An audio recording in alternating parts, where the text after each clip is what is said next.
Assalamualaikum warahmatullahi wabarakatuh. Hai, perkenalkan saya Nareda Fitri dan selamat datang di akun saya Nareda Fitri NAV. Nih ada penjelasannya. Baik, sebelumnya perkenalkan dulu, nama saya Nareda Fitri. Saya dari sekolah SMA swasta Bina Ilmu dan sekarang saya duduk di bangku kelas 12.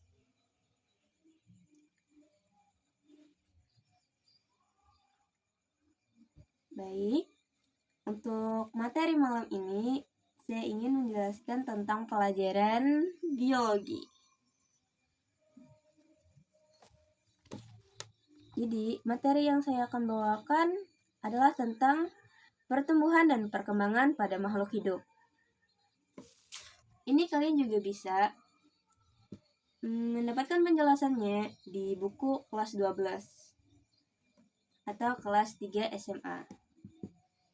Di sini saya ingin membacakan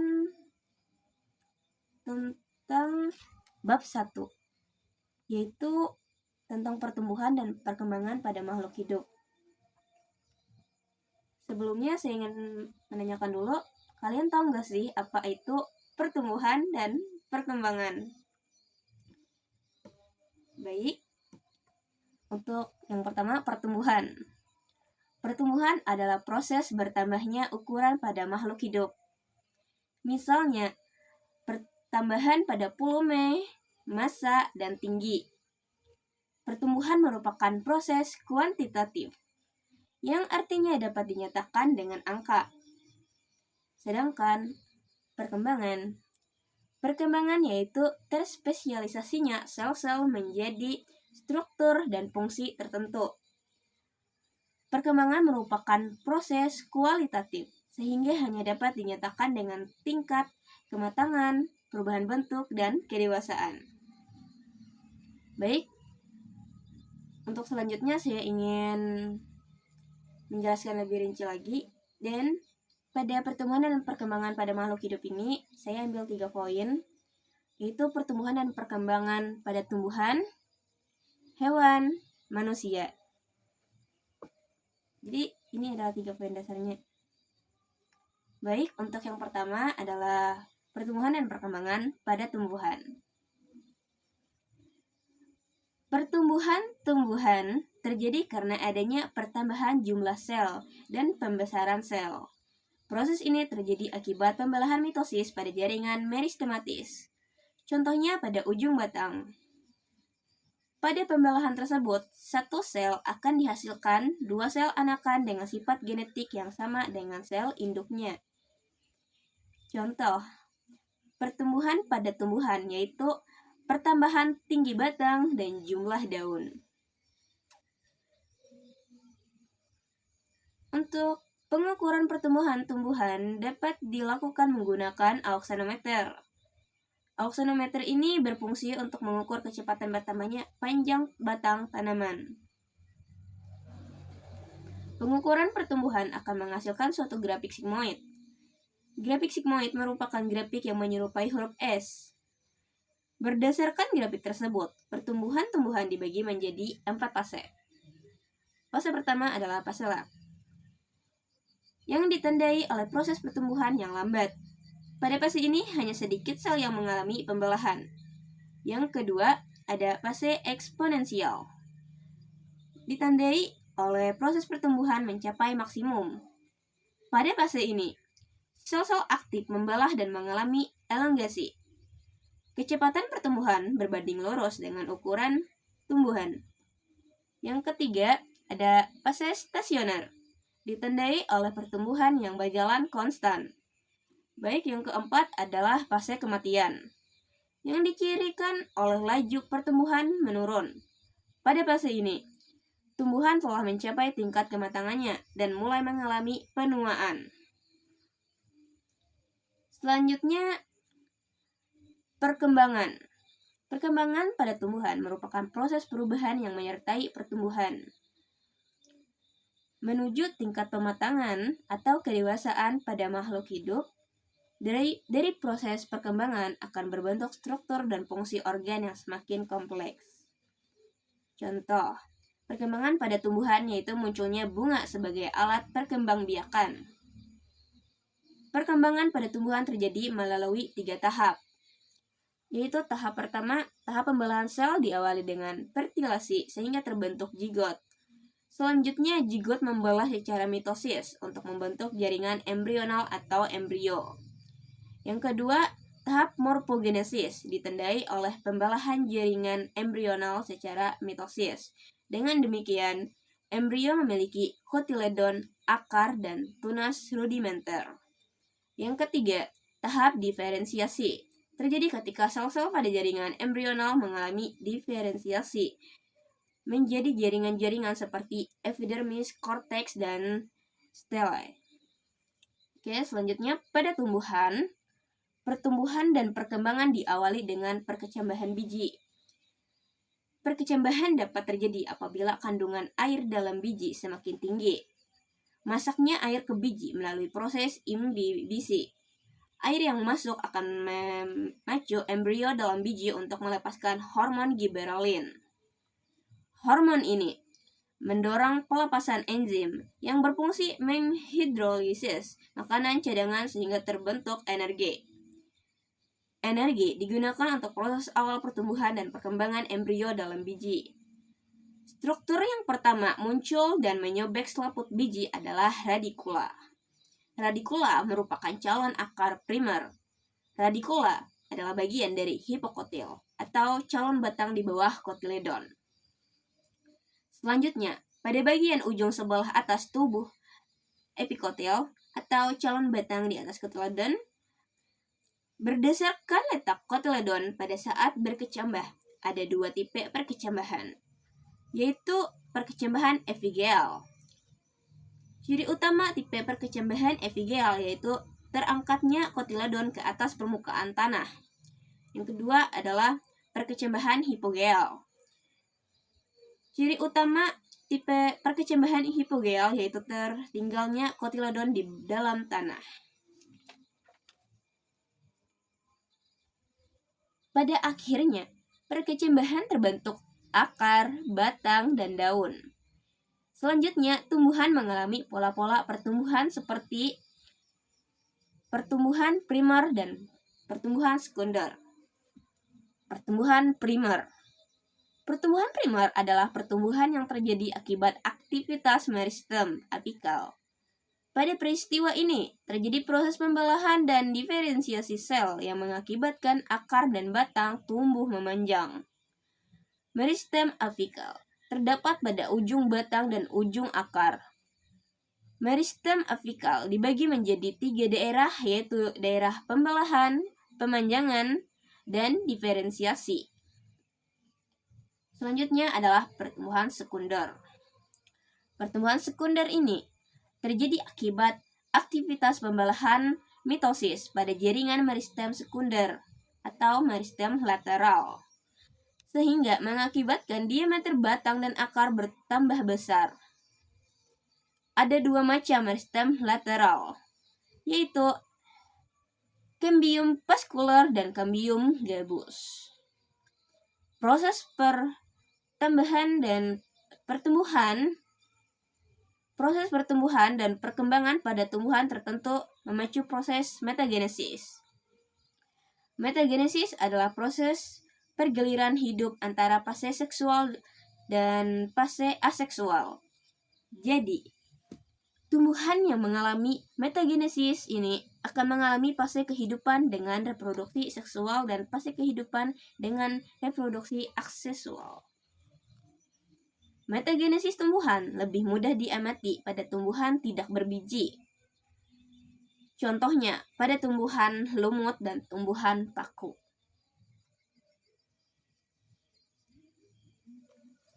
Selanjutnya adalah faktor-faktor yang mempengaruhi pertumbuhan dan perkembangan pada tumbuhan. Yang pertama ada faktor internal. Faktor internal yang memengaruhi pertumbuhan dan perkembangan tumbuhan meliputi faktor intraseluler dan faktor interseluler. Faktor intraseluler terdapat di dalam sel tumbuhan, contohnya gen. Gen merupakan faktor pembawa sifat dari induk kepada anaknya. Faktor interseluler yang dilepaskan oleh sel untuk mengatur pertumbuhan dan perkembangan, yaitu hormon.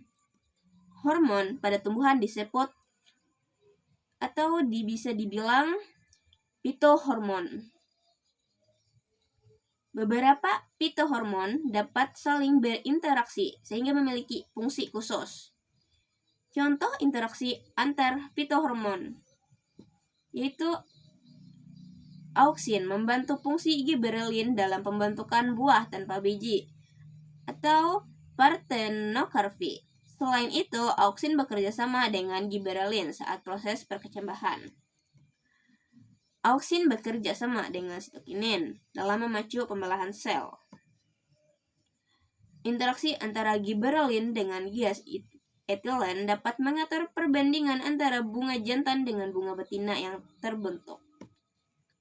Interaksi antara auksin dengan gas etilen dapat memacu perbungaan, misalnya pada nanas dan mangga.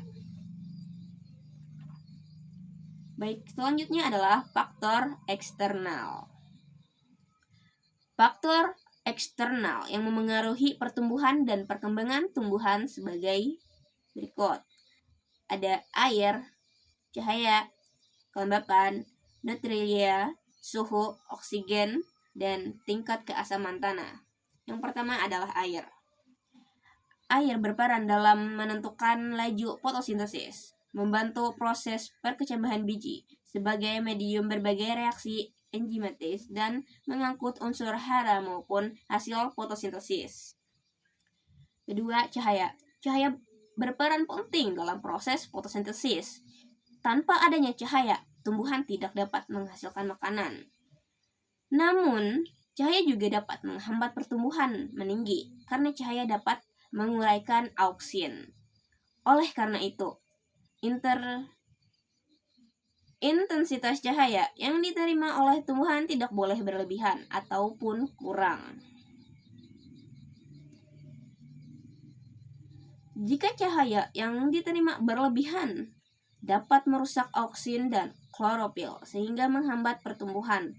Sebaliknya, jika tanaman kekurangan cahaya, tumbuhan dapat mengalami etiolasi. Ciri-ciri tanaman yang mengalami etiolasi yaitu tanaman berwarna pucat, batang bersifat lemah, dan kurus. Batang memanjang lebih cepat, serta daun tidak berkembang akibat kekurangan klorofil. Yang ketiga ada kelembapan. Kelembapan udara yang rendah dapat meningkatkan laju transpirasi sehingga penyerapan air dan unsur hara meningkat. Tanah dengan kelembapan cukup dapat meningkatkan penyerapan air sehingga mampu mempercepat pertumbuhan tanaman dan membantu perkecambahan biji. Yang keempat, ada nutria. Tumbuhan memerlukan nutria sebagai sumber energi dan sintesis berbagai komponen sel. Tumbuhan yang kekurangan nutria dapat mengalami defisiensi. Defisiensi mengakibatkan pertumbuhan tanaman menjadi terhambat dan jika berkelanjutan akan mengakibatkan kematian. Nutria yang dibutuhkan oleh tumbuhan dapat dibedakan menjadi dua macam. Yang pertama ada makronutria atau unsur makro, yang merupakan unsur-unsur mineral yang dibutuhkan dalam jumlah banyak. Unsur-unsur tersebut meliputi karbon, hidrogen, oksigen, fosfor, kalium, nitrogen, sulfur, kalsium, dan magnesium.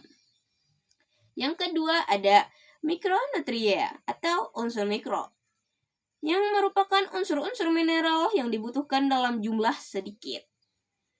Unsur-unsur tersebut meliputi besi, boron, mangan, molybdenum, seng, tembaga, dan klor. Baik, yang kelima ada suhu. Tumbuhan membutuhkan suhu optimum untuk tumbuh dan berkembang dengan baik. Suhu optimum bagi tumbuhan berkisar antara 10 derajat Celcius sampai dengan 38 derajat Celcius. Suhu berpengaruh terhadap fotosintesis, respirasi, transpirasi, dan reproduksi. Baik, yang keenam ada oksigen. Oksigen diperlukan dalam respirasi aerob. Melalui proses tersebut, tumbuhan dapat memperoleh energi untuk pertumbuhannya. Tumbuhan yang kekurangan oksigen dapat mengalami kematian. Yang ketujuh, tingkat keasaman tanah. Kemampuan tumbuhan dalam mengambil unsur hara dari tanah dipengaruhi oleh tingkat keasaman tanah, atau bisa juga disebut dengan pH tanah. Jika nilai pH tanah tidak sesuai, tanaman ini dapat mengalami keracunan.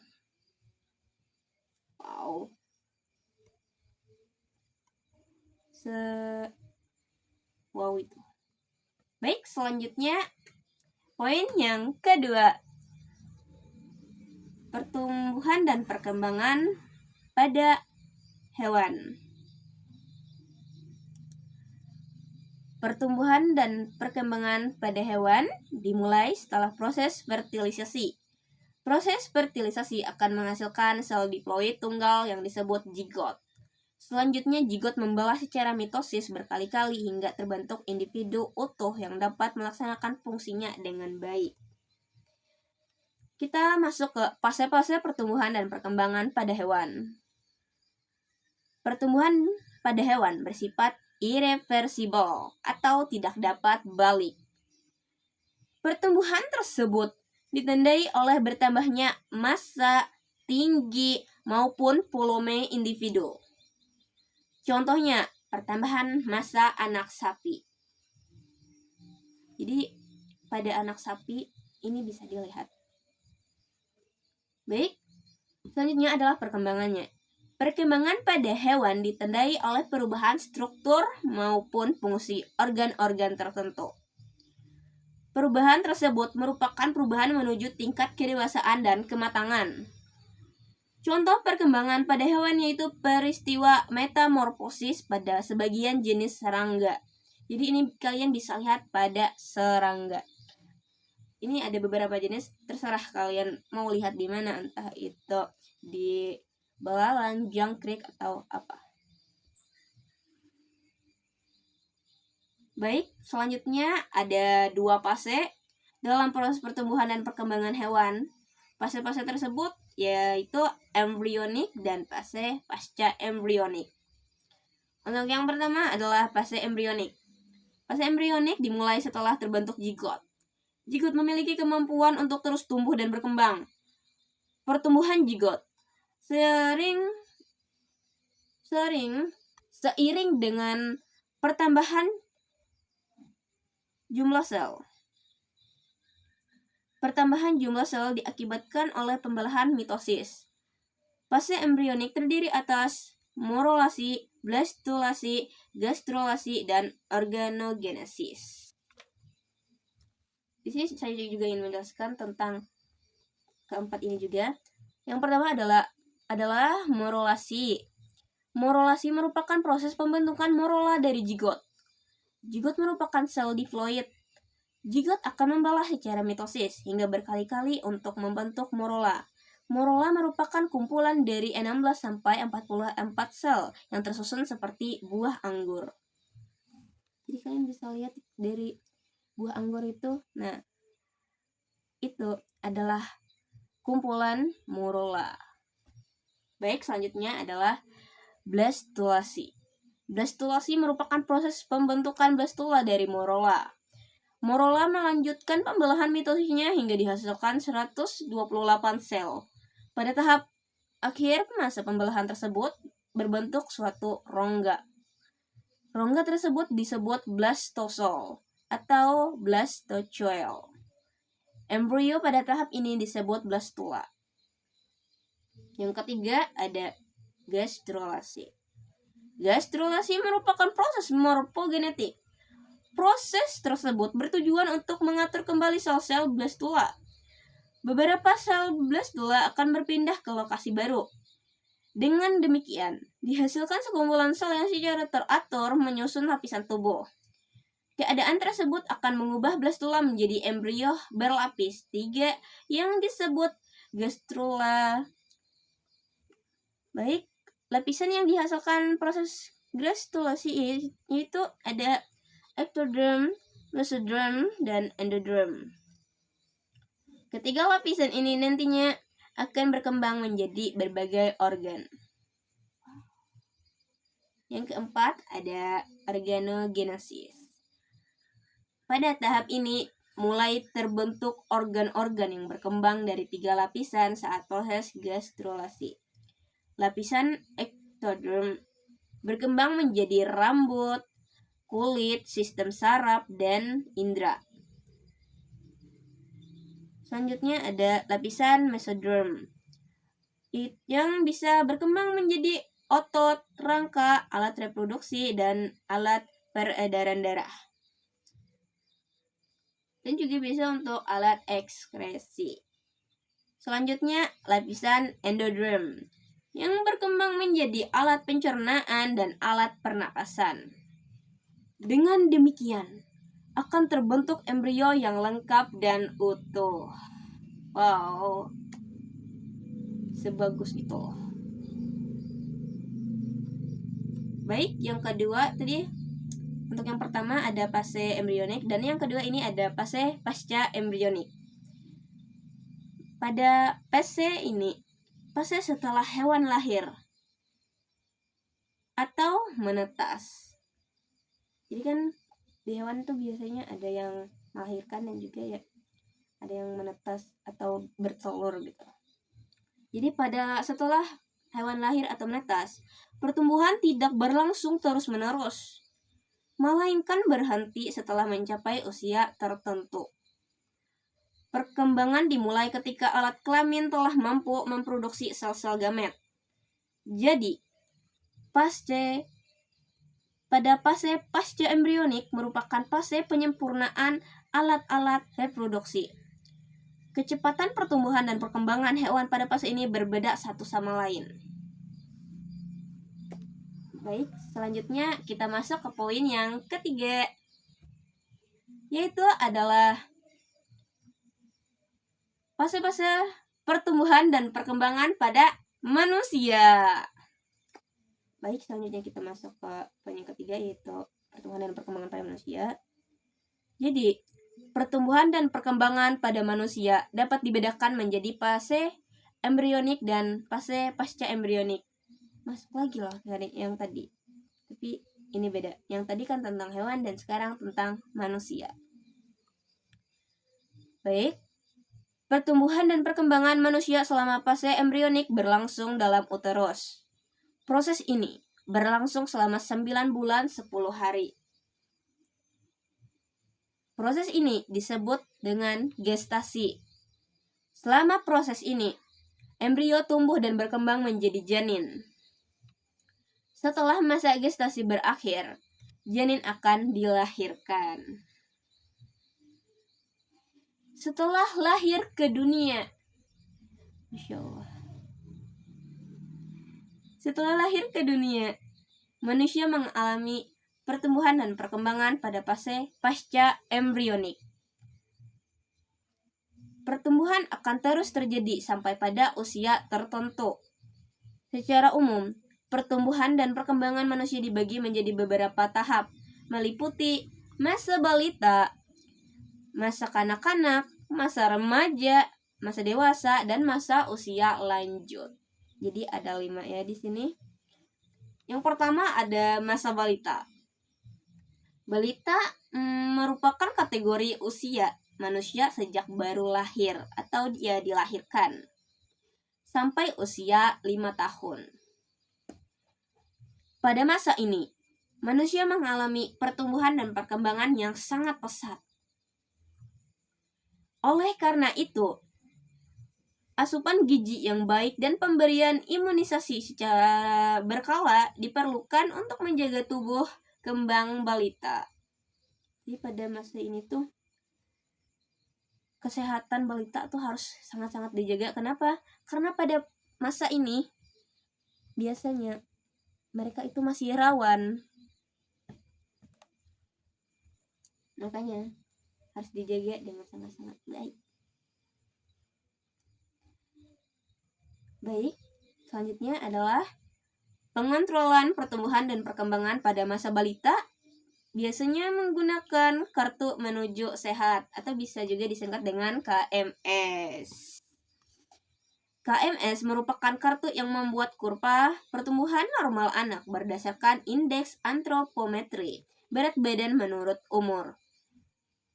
Ini ada di Peraturan Menteri Kesehatan Republik Indonesia nomor 155 atau Menkes atau Per atau 1 di tahun 2010.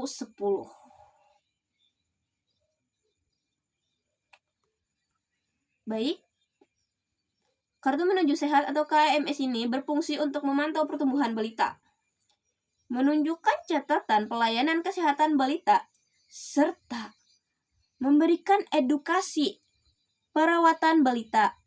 Melalui KMS, gangguan pertumbuhan dan risiko kelebihan gizi dapat diketahui lebih cepat. Dengan demikian, pencegahan dan penanganannya dapat lebih tepat dan cepat dilakukan. Jadi, buat ibu-ibu nih yang baru melahirkan, punya balita, punya bayi, Masya Allah. Jadi kartu menuju sehat atau KMS ini sangat bagus sih kalau ada yang punya gitu. Kalau nggak punya juga nggak apa-apa. Intinya pada masa balita ini asupan gizi anak-anak tuh harus dijaga gitu. Baik, yang selanjutnya yang kedua adalah masa kanak-kanak. Menurut Kemenkes Republik Indonesia, masa kanak-kanak berkisar usia 5-11 tahun. Masa kanak-kanak disebut sebagai golden age karena pada masa kanak-kanak pertumbuhan dan perkembangan terjadi dengan pesat. Jadi pada masa kanak-kanak ini adalah masa dimana masa-masa emas mereka gitu. Makanya mereka juga masalah dalam perkembangannya juga harus dilihat dengan benar-benar. Baik, yang selanjutnya adalah masa remaja. Ini yang ketiga. Pada masa remaja menurut Kemenkes Republik Indonesia berkisar pada usia 12-25 tahun. Pada masa ini baik pria maupun wanita mengalami pubertas. Pubertas adalah perubahan menjadi dewasa yang ditandai dengan perubahan fisik dan psikis. Perubahan secara fisik ditandai oleh adanya perubahan tanda kelamin primer dan sekunder. Untuk pada psikis, perubahan pada psikis ditandai dengan pencarian identitas diri, ada ketertarikan pada lawan jenis, dan mulai bergabung dengan komunitas yang memiliki pandangan yang sama. Ya, contohnya seperti saya. Saya sekarang, Masya Allah, Alhamdulillah udah remaja. Ya, kerasaan loh. Nanti dewasa ya dah. Jadi masa balita dan anak-anak saya udah lewat. Sekarang saya masuk masa remaja. Dan nanti pasti saya juga bakal masuk ke tahap-tahap masa selanjutnya. Baik, untuk selanjutnya yang keempat ada masa dewasa. Masa dewasa dimulai setelah pertumbuhan dan perkembangan pada masa remaja selesai. Biasanya ditandai dengan berhentinya pertumbuhan fisik. Akan tetapi, perkembangan yang meliputi emosional dan sosial masih dapat terus berkembang. Pada masa dewasa akan berakhir pada usia 50 tahun. Pada masa ini, manusia sudah dapat menentukan pilihan secara cepat dan pasti. Jadi, walaupun ada belum ya, tapi pada masa dewasa ini, orang-orang tuh udah bisa gitu nentuin ya masa depannya itu kayak gimana, kayak pekerjaannya udah pasti, masa depannya udah pasti, ini karirnya udah pasti. Kayak intinya pada masa ini tuh kalian udah ngeliat gitu apa yang udah di hadapan kalian. Jadi kalian bakalan mudah gitu buat nentuin bagaimana nanti masa usia lanjut kalian. Makanya Aida kan sekarang masih remaja ya.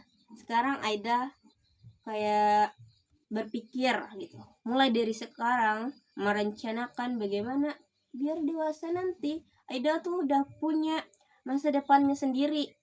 Aida tuh udah punya apa yang pengen Aida inginkan selama ini. Yang intinya nanti mensukseskan diri Aida sendiri. Amin. Doakan semoga Aida bisa menjadi orang yang sukses, menjadi seorang perempuan karir yang sukses dan juga bahagia. Baik, selanjutnya kita masuk ke nomor 5, yaitu masa lanjut usia. Nah, pada masa lanjut usia ini, masa ini adalah merupakan masa non-produktif. Jadi biasanya pada masa ini seseorang dapat bersikap seperti kanak-kanak lagi, atau juga secara fisik sel-sel tubuh mulai mengalami degenerasi. Jadi degenerasi ini adalah penuaan atau sebuah hambatan terhambatnya ya masalah fisik kita. Jadi ya sehingga membuat manusia lanjut usia ya tampak tua. Baik.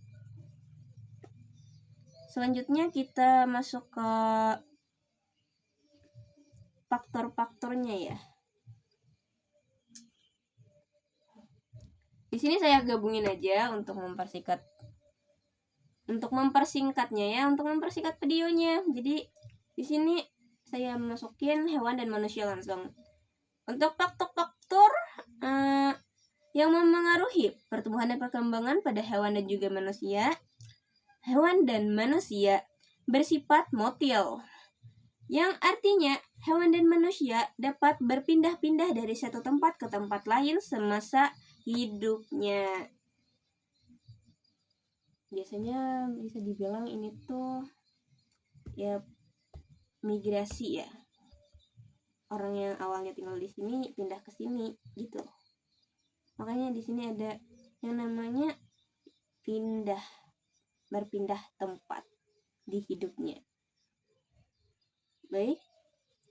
Di sini juga ada perbedaan juga ya dengan tumbuhan. Makanya di sini dibilang berbeda dengan tumbuhan yang hanya menghabiskan hidupnya pada satu tempat. Kan tumbuhan ini kan ya gimana ya? Jujur, untuk makhluk hidup beruntung kalian bisa lahir sebagai manusia. Kenapa? Kalian ya kayak enak aja gitu. Kalian dikasih kebebasan hidup di dunia yang wow. Sedangkan ya untuk tumbuhan mereka ini hanya ada di satu tempat aja. Kenapa? Karena ini mereka nggak bisa terlalu gerak leluasa gitu, bisa bergerak bebas daripada hewan dan juga manusia. Makanya mereka menghabiskan hidupnya pada satu tempat.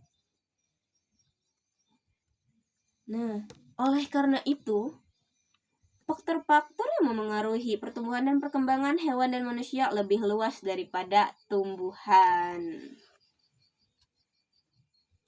Baik, di sini ada dua faktor yang memengaruhi pertumbuhan dan perkembangan, yaitu yang pertama ada faktor internal. Faktor ini berasal dari dalam tubuh hewan atau manusia itu sendiri. Faktor internal terdiri atas gen dan hormon. Gen merupakan substansi genetik yang diturunkan dari induk kepada anaknya.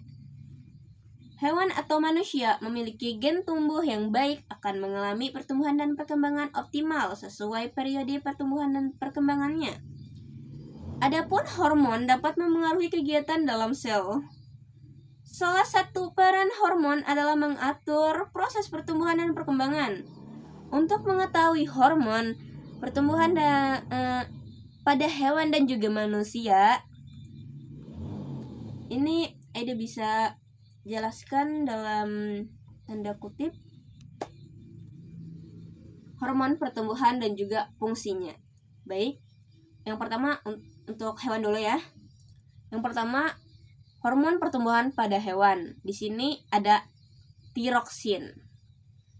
Tiroksin ini fungsinya adalah merangsang dimulainya metamorfosis. Contohnya ada pada katak.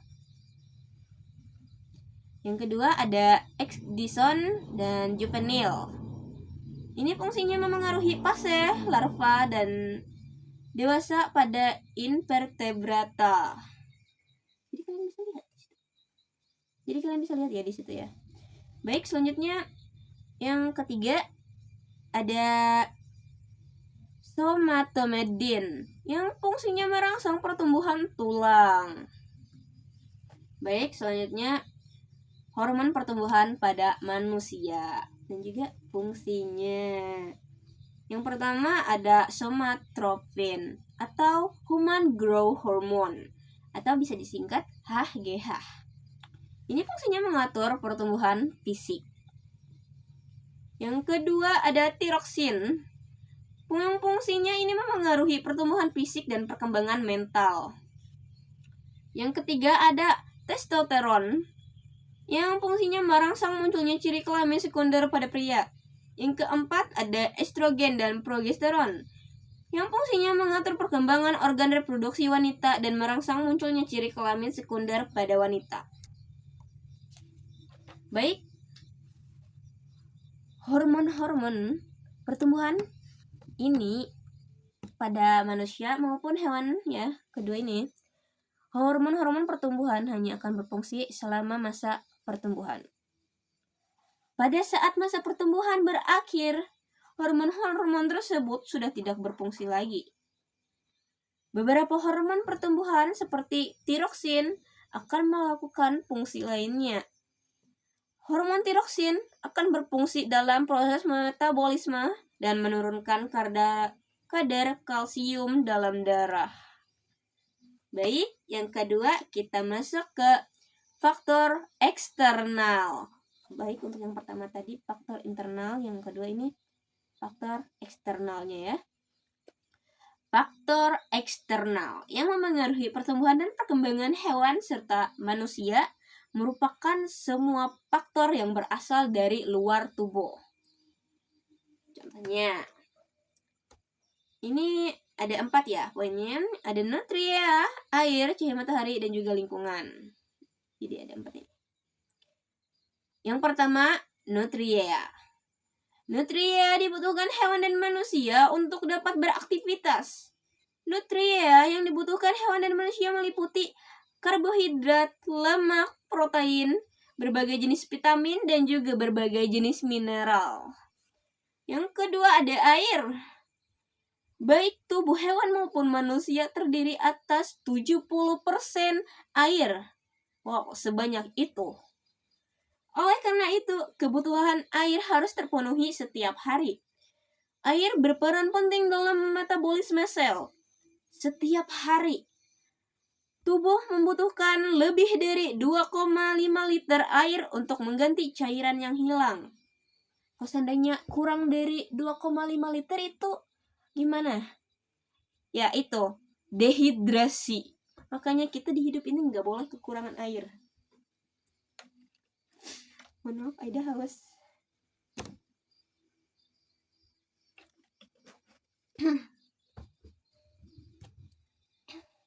Jadi nggak boleh kekurangan air ya. Baik, selanjutnya ada yang ketiga adalah cahaya matahari.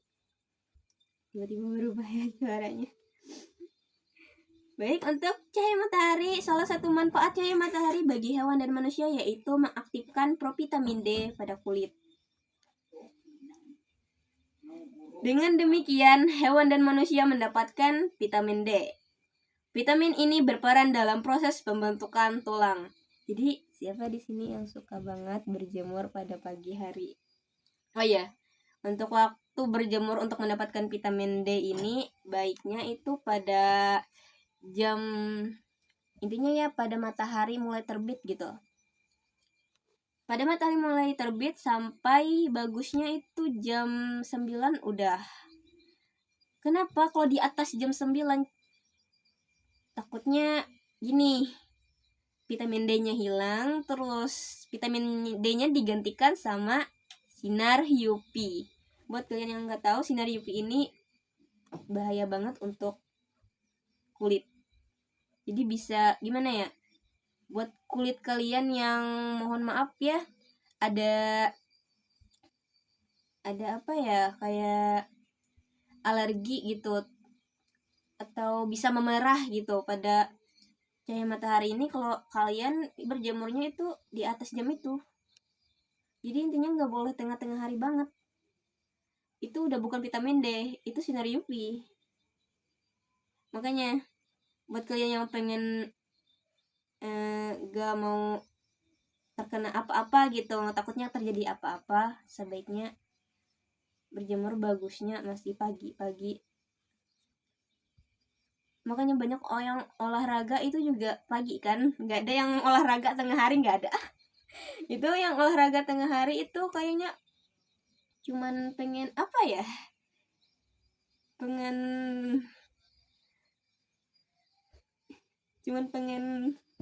apa ya, kepanasan doang kayaknya, gak ada manfaatnya sinar UV itu. Takutnya kulit kalian kenapa-napa, itu aja. Makanya sayangi kulit kalian. Contohnya seperti kulit Aida, lihatlah,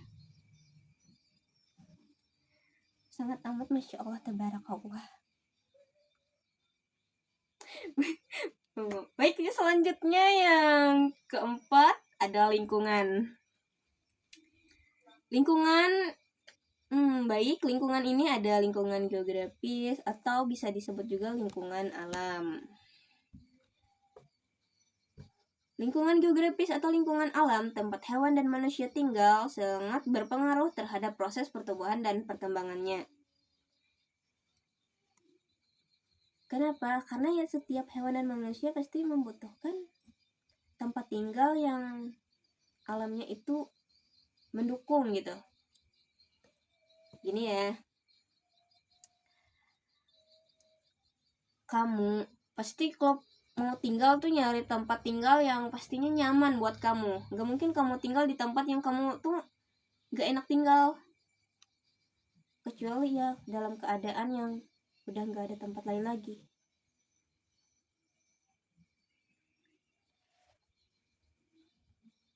Baik, nah di sini ada loh dijelaskan tentang ya untuk tempat tinggal yang berbeda dengan tempat tinggal asalnya, atau ada juga tentang tempat tinggal yang menyesuaikan dengan dirinya sendiri. Iya, untuk yang pertama di sini ada untuk hewan. Nah ya, beda banget ya. Hewan yang hidup di daerah beriklim dingin memiliki jaringan lemak yang lebih tebal daripada hewan yang hidup di daerah beriklim panas. Ini fakta. Coba deh kalian ke tempat yang beriklim dingin sama beriklim panas, terus lihat hewan itu. Kenapa? Kok bisa hewan yang di iklim yang dingin ini bisa punya banyak lemak daripada hewan yang tinggal di iklim yang panas? Kenapa? Karena lemak ini bisa menghangatkan tubuhnya. Makanya biasanya orang-orang yang mempunyai banyak lemak tuh ya, kayak lebih enak gitu. Kayak lemaknya itu menghangatkan dirinya sendiri. Jadi, tapi kelebihan lemak juga gak baik ya.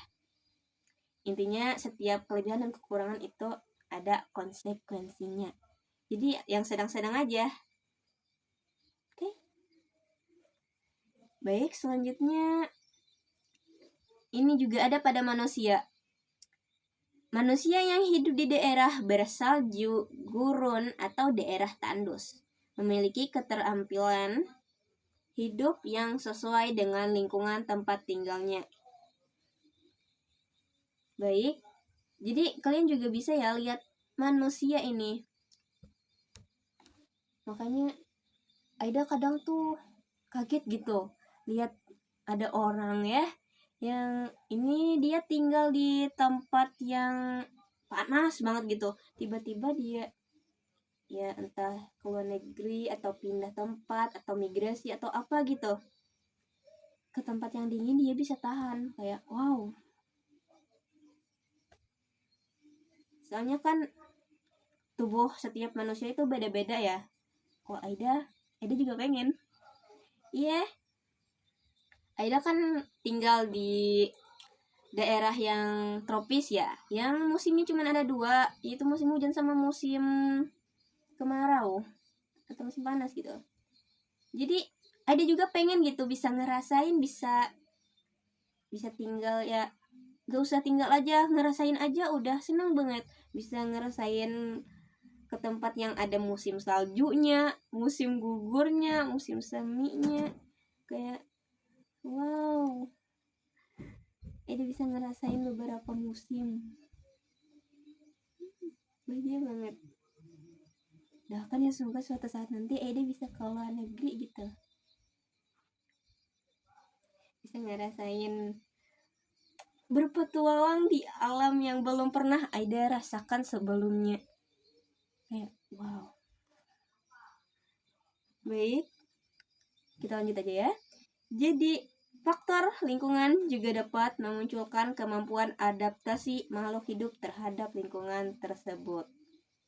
Makanya dalam hal apapun, mau sebagaimanapun diri kamu, adaptasi itu penting.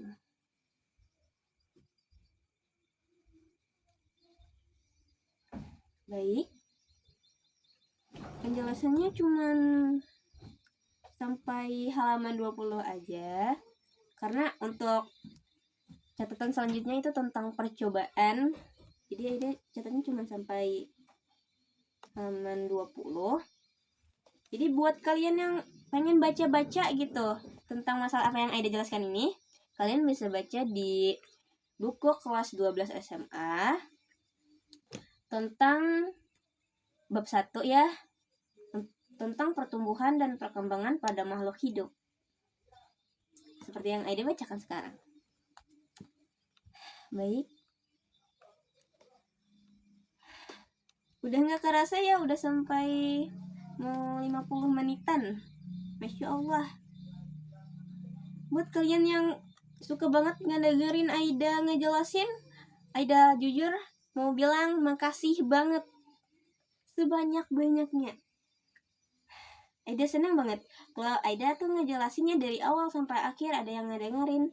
Makasih banget, Aida sangat-sangat berterima kasih. Aida tuh suka banget gitu.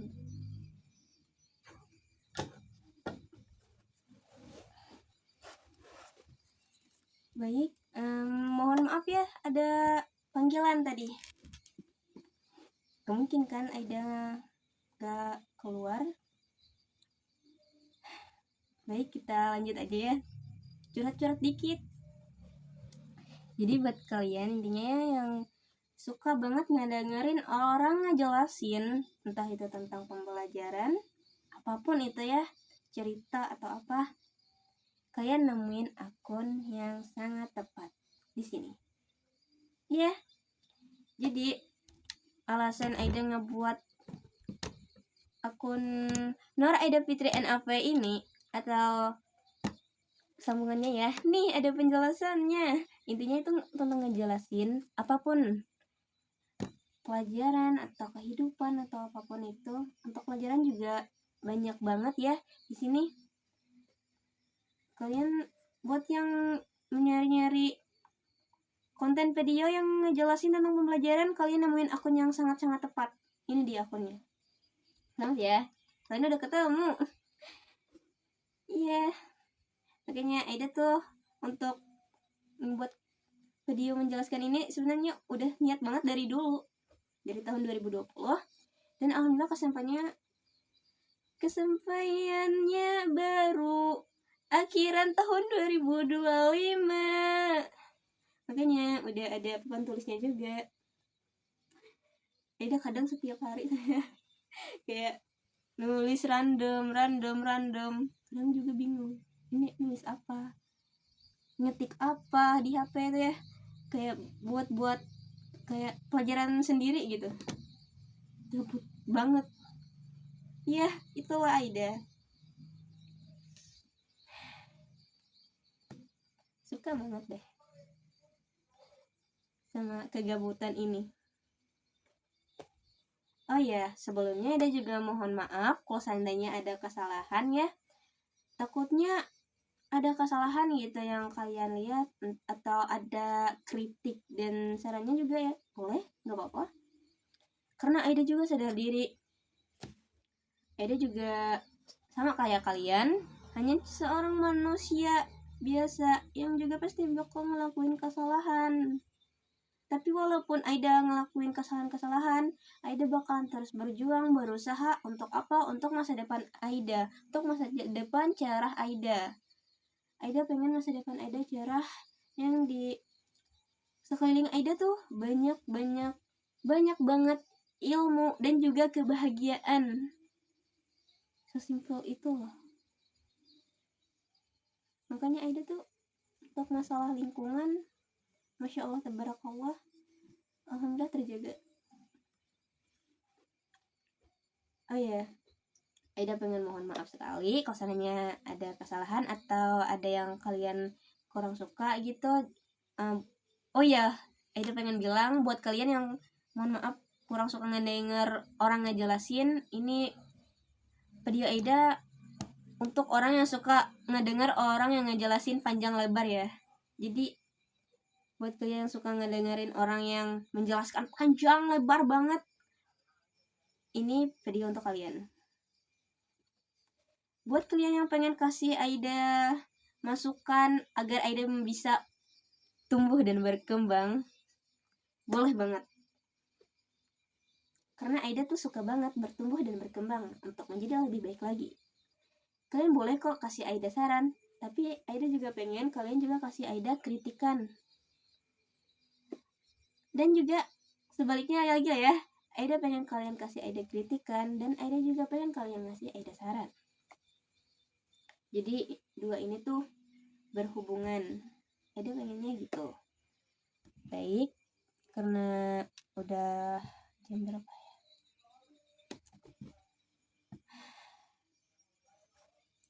Sebelumnya makasih banget ya yang udah mau nontonin dari awal sampai akhir.